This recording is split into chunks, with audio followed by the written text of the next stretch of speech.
Hey, what's going on, YouTube? So I'm in the last few hours of the season before the season summary. There's a couple of days, after season summary. I'm not doing anything particularly interesting right now, just sitting around farming. Everything's long since decided. But something really came to me when I was watching the 60-45 KVK. All right, now I think like a lot of people spent a good bit of time watching that KVK. That was the number one KVK this go around. On one side, you had WB and EIS and Rage against Echo and 25 and NTS. And you saw some great fighting like this, which was really, really good, fun to watch. Now, one of my suggestions, of course, is in the spectator mode to color code the various servers. I do think that would make that a lot better. But even that aside, this was a lot of fun. The problem really was after sort of the open field fighting, in the Dragon Zone ended, the sides put down Bastion after Bastion after Bastion, and we end up in this like Bastion siege scenario. Now, killing a Bastion's kind of difficult, right? When it first goes down, if you manage to rally it and win the rally, the Bastion is instantly destroyed, right? But once it's built, even if you rally it and win the rally, all that means is the Bastion is burning. It doesn't shoot when it's burning. The owning alliance can put it out after 1 hour, and then you have to rally it again. And basically, the way it works is you can put out the fire 1 hour from the last time you put out the fire, which means you have to successfully rally it 4 times in quick succession. And that's really excessive, particularly when we're talking about multiple bastions per server and, multiple servers that you're fighting against. And so the limitation on Bastion, obviously, is you can only have one Bastion per shell. But that's kind of a hollow limitation because how many shells can you have? You can have as many shells as you want in the server. Now, obviously, you have to, every shell has to start in your zone 1. And if you're going to have it in the Dragon Zone, for example, the Alliance are assessed to build that shell all the way into the Dragon Zone. Very common for servers to bring 3 to 4 shells into the Dragon Zone and to have those bastions on the front line. The other sort of problem as I was watching this KVK is, man, do a lot of these players have a ton of farms. Now, look, I have several farms myself. I'm not begrudging anyone farms to get resources. But of course, you don't just use farms for resources. You can also use them to help fight in your KVK. Now, typically, your farms aren't going to have many troops, okay. But, if you play Wilderberg, you can get just a small amount of Wyvern Riders that'll really help destroy enemy buildings. And of course, you can use, a couple donkeys from your farms to help your building. All that's fine. But the thing that really actually kind of annoys me is when you take farms and you put them in key locations, like, hey, the enemy's going to come through this territory. We expect to lose it in our downtime or whatever. And so we're just going to flood the field with, dozens and dozens of farms at key locations, choking off key areas that the enemy wants to build in, and particularly put their bastions in, right? Right now, those farms have a shield up. You can use banishment on them, but banishment is a server-wide cooldown that you can use once every 3 days. So in a 3-on-3 scenario, at most, you can banish 3 cities. And of course, players have figured out the limitation of this, and what they do is they just don't put a shield on their farm. Obviously, you can just swarm the farm and set it on fire, but it takes a long time for the fire to burn down the city wall enough for it to teleport away. And of course, you can just repair the fire, so that's not a very good scenario either. So what can you do? Well, you can build a tower nearby these farms, defend the tower long enough for it to fully repair, then upgrade the tower into a bombard tower and bomb them out. Okay, great. That's like, 3 hours if you're lucky, and often longer than that. And look, hey, I'm not saying my alliance has never used this tactic. Hey, I'm not even saying that I haven't, directed my players to use this tactic on multiple occasions. It's a really good tactic. I also think it's really bad gameplay, really unfun gameplay, and I'd like to see it go away.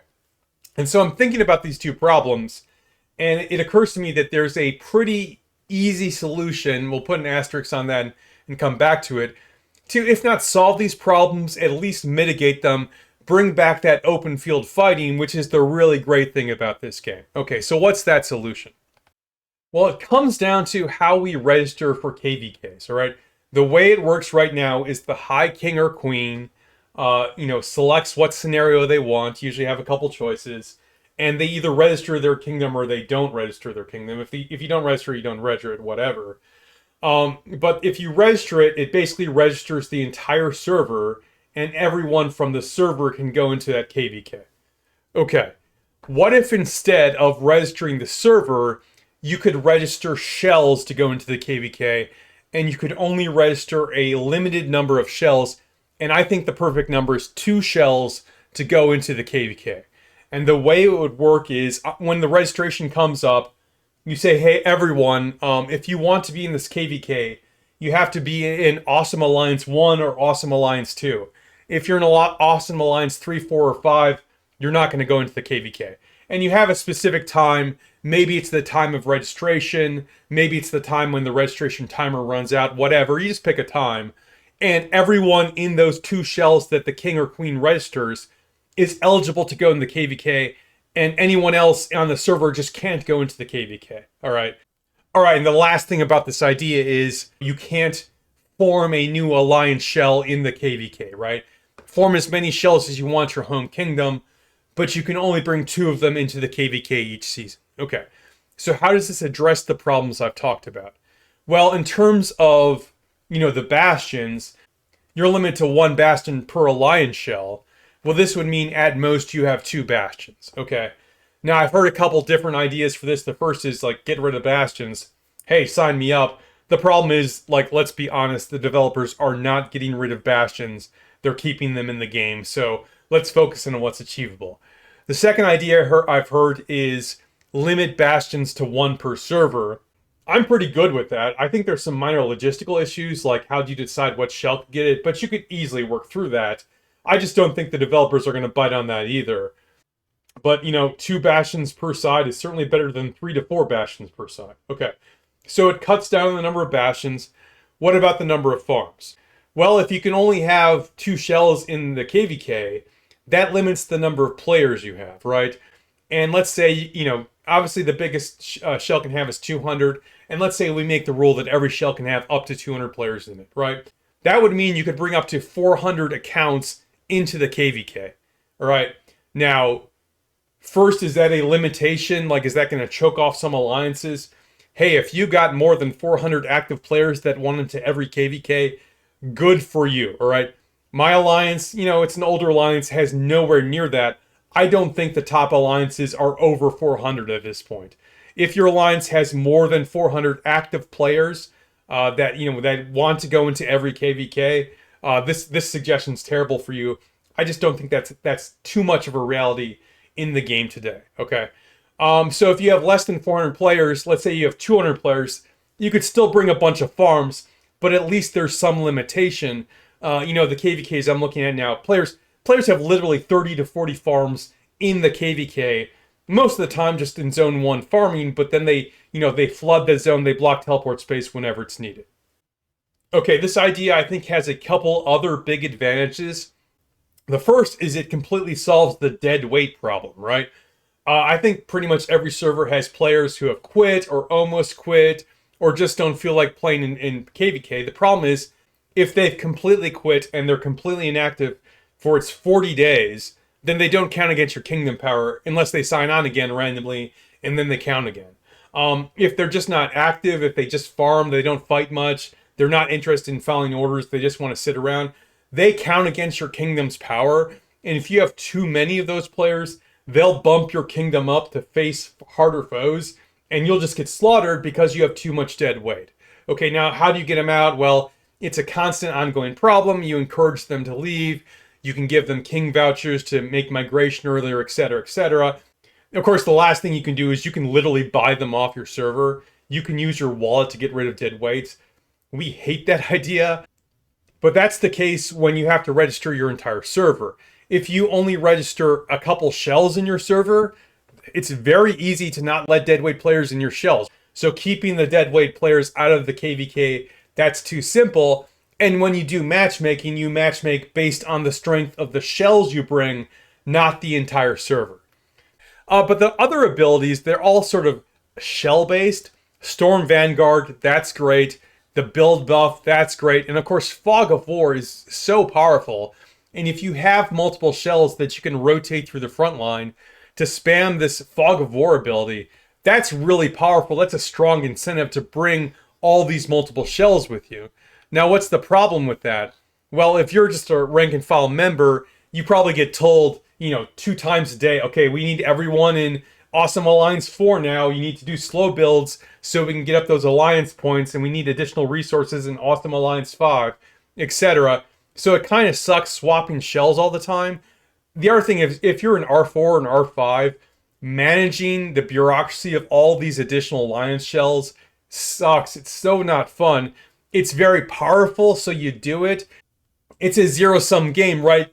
We have lots of shells because of the benefits we get to it in war, and our enemies have lots of shells, and so we get no comparative advantage, but we all have to do it, and so we all have to do this unfun gameplay all the time, right? That's not good for the long-term health of the game. So, in addition to cutting down the Bastion problem, in addition to cutting down the farm swarm problem, you also just have players swapping shells less often. You also have less bureaucratic management issues. I think these are all big wins to eliminating the number of shells you can have in a KVK. Any downsides to this plan? We already talk about servers that have more than 400 active players. If that is the case, obviously that's a big downside. So the other thing is, with such massive maps, you kind of need lots of shells to cover the territory. And there's 2 reasons for this, right? And the first reason for that is you're just hard capped at the number of alliance buildings you can have. Towers are capped at 300. You have the core fortress, which can only be in zone 1, and then you can have at most 2 additional alliance fortresses. And so you kind of have to build out these long strings of territory, and you are hard capped at the number of towers you can have. And then in addition to that, as you build more and more towers, the cost of towers just keeps getting higher and higher. I think it's every 10 towers increases the cost of building. And so if you just spam towers with a certain alliance, you're going to reach the point very quickly where, 1, you don't have any towers left, and 2, even if you do have towers, they're super expensive, and so you can't build much. The way you get around that currently is you sort of designate alternate shells to handle the opening zones, right? So zone 1 is everyone, but your main alliance really is probably just going to drop a core fortress near the gate, the progression gate. And then you send in alt shells to zone 2, alt shells to zone 3, and then your main shells go into zone 4. Okay. So how do you solve that? Well, it's important to keep in mind that one of the reasons they put these significant limitations on alliance structures, particularly towers, is that early in the game, it was a very common strategy to just spam towers endlessly, right? You drop 10 towers right next to each other, right on top of each other, so that the enemy, when in your downtime, if they were pushing, just had to destroy so many structures to progress, okay? Well, they solved that problem by making it so you can't build a tower on territory you already control. So they've already kind of given us one of the solutions to this tower spamming problem. And so the way you can solve this is to take away, or at least cut down on these building restrictions, right? Instead of 300 towers, maybe it's 500 towers. Instead of 3 fortresses, maybe you can build 4 fortresses. And the tower inflation, eliminate it, or at least cut it down substantially, right? The other thing you, of course, could do is you could just make these maps smaller. I'm not in favor of that. I do like the open maps. I do think it gives better open field gameplay. But, hey, making the maps smaller, that's another way to solve this problem. All right, and hey, that's the latest idea I have for making the game a little bit better. I do think that the Bastion spam we saw in the most recent season is kind of problematic. For me, what makes this game so special is the open field warfare. And when you have that Bastion siege warfare, that just goes away completely. I love to get rid of Bastions completely, but let's be honest, it's not happening. And so this is my solution. This is my idea to try and cut down on that problem, try and encourage more open field warfare. Anyway, I'm Volsa. Thank you for listening to my TED Talk. And until next time, you stay classy, Belleron.